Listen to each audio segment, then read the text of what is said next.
Podcast Network Asia.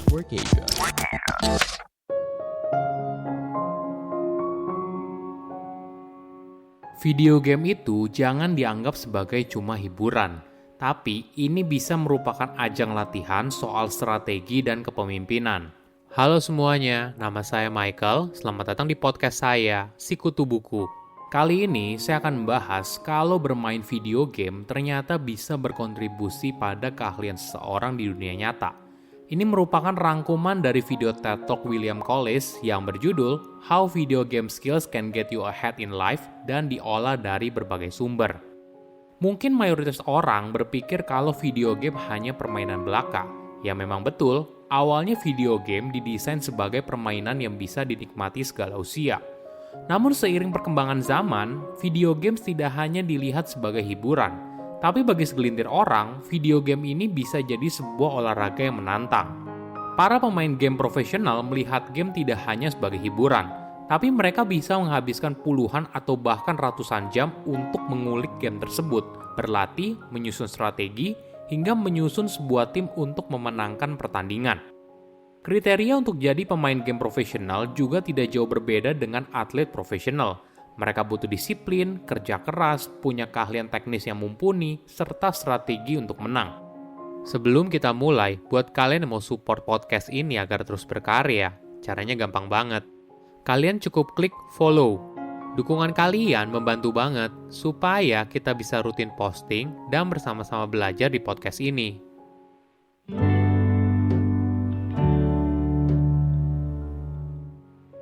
Hidup sudah jauh berubah. Di era sekarang, teknologi telah mengubah cara kita menjalani hidup, mulai dari cara kita bekerja hingga cara kita mencari pasangan. Kenapa hal yang sama tidak berlaku bagi dunia olahraga? Pada tahun 2019, Lionel Messi merupakan atlet dengan bayaran termahal di dunia senilai 1,5 triliun rupiah. Artinya, hampir sekitar 28 miliar rupiah untuk setiap gol yang dicetak pada musim tersebut.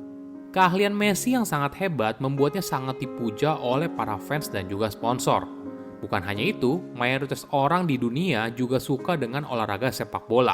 Olahraga ini menghubungkan berbagai generasi.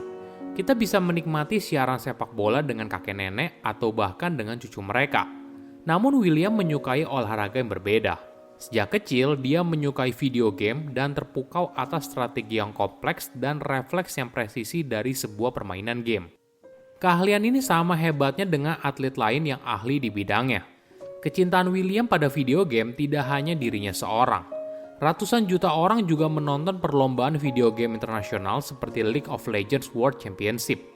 Pemain video game profesional juga mendapatkan bayaran yang fantastis, yaitu lebih dari 210 miliar rupiah dari satu turnamen bergengsi seperti Dota Invitational.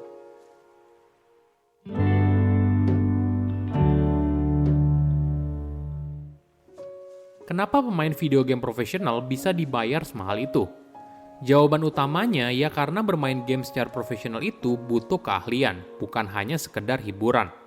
William membaginya menjadi 3 keahlian utama yang diperlukan seorang pemain game profesional. Pertama, mechanical skill, seringkali disebut sebagai mikro. Keahlian mechanical berkaitan dengan keahlian mengaktifkan dan mengarahkan keahlian di dalam game dengan akurasi yang sempurna.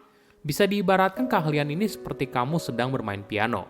Ada ritme musik dan tempo yang harus sesuai, sama halnya dengan reaksi kamu yang harus bisa pas dengan aksi atau reaksi lawan. Menariknya, pemain game profesional seringkali mengaktifkan puluhan tombol sekaligus yang biasa dikenal sebagai action per menit.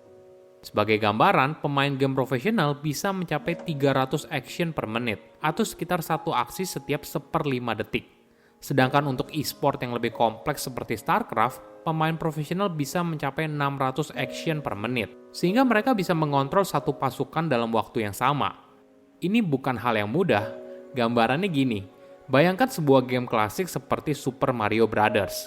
Tapi kamu tidak hanya mengontrol satu Mario, sekarang ada 200 Mario. Bukan hanya itu, kamu tidak hanya bermain dengan satu layar, tapi ada puluhan layar. Setiap layar berada pada level yang berbeda. Ditambah lagi, Mario tidak hanya bisa lari atau melompat, tapi punya berbagai kekuatan lain, misalnya teleportasi, menembak meriam, dan sebagainya. Semuanya harus diaktifkan dalam waktu sekejap mata. Kedua, strategic skill atau seringkali dikenal sebagai makro. Keahlian strategi berkaitan dengan bagaimana pilihan taktik yang diambil pemain untuk bisa memenangkan sebuah pertempuran. Ini ibaratnya seseorang sedang bermain catur.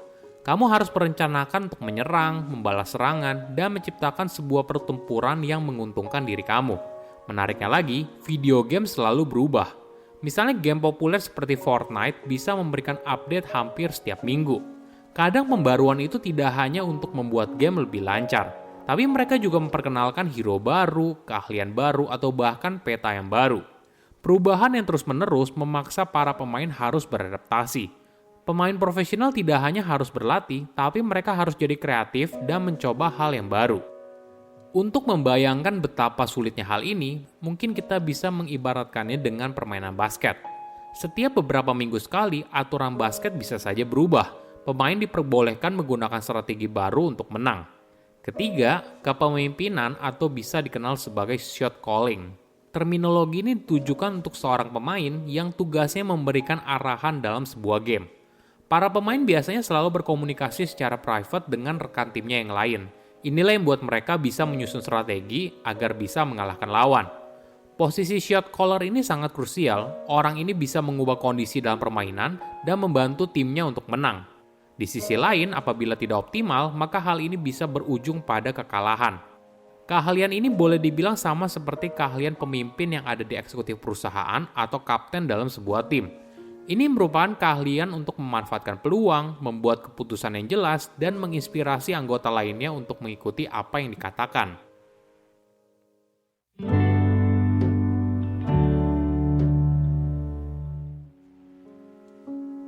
Di luar semua itu, sayangnya masih banyak orang menganggap bermain game itu sebelah mata. Kamu pasti pernah dong, ketika kamu kecil, kamu diomelin sama orang tua karena main game terus.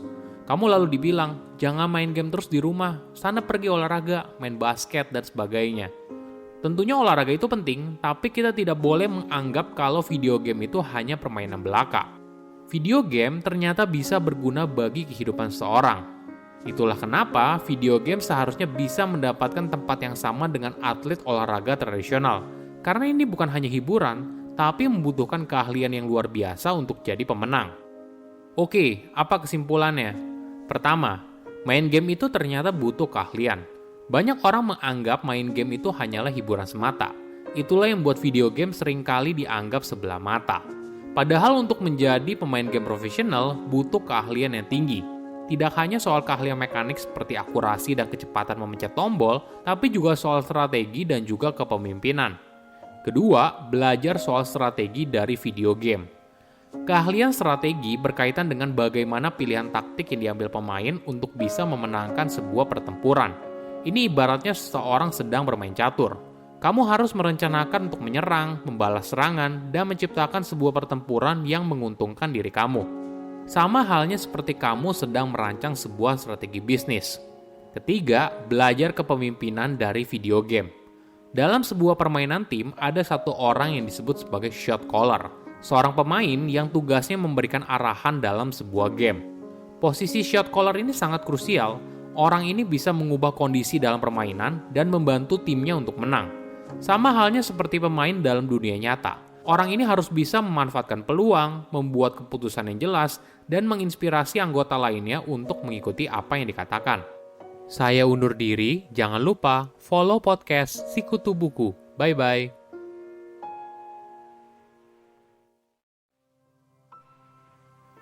Pandangan dan opini yang disampaikan oleh kreator podcast, host, dan tamu tidak mencerminkan kebijakan resmi dan bagian dari Podcast Network Asia.